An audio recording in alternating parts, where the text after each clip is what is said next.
I'm Nicole Amare. I'm Associate Professor of English at the University of South Alabama. Dr. Amare is interested in ways to incorporate visuals that will enhance instruction.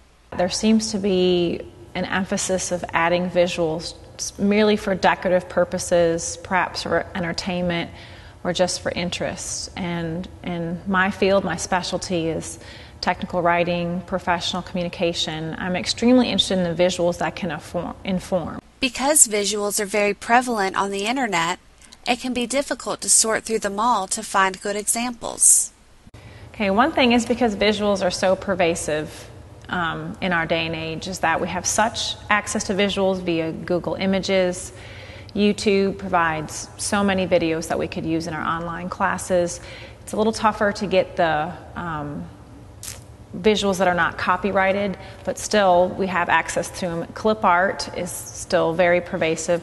However, these are not necessarily going to be our best category from which to assess visuals.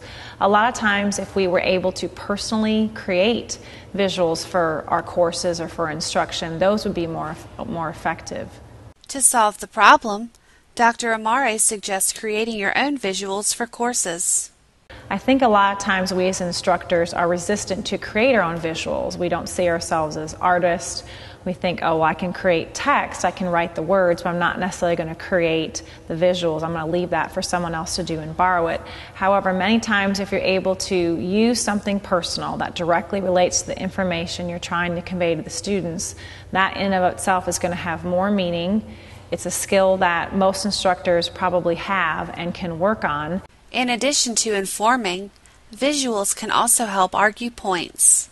One of my favorite ways to use visuals is because they can create arguments. You actually hear a lot of scholars say that a visual in and of itself without text cannot make an argument. However, if you look at the Microsoft,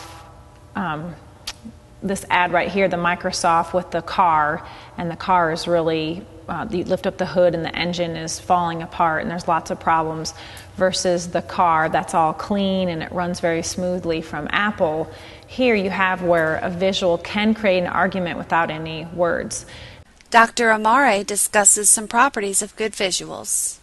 There is a preference for what's called static versus dynamic visuals, meaning you don't want to get too fancy with color, lots of different typefaces, many different angles, 3D graphics, because that actually is going to detract from the information rather than augment it.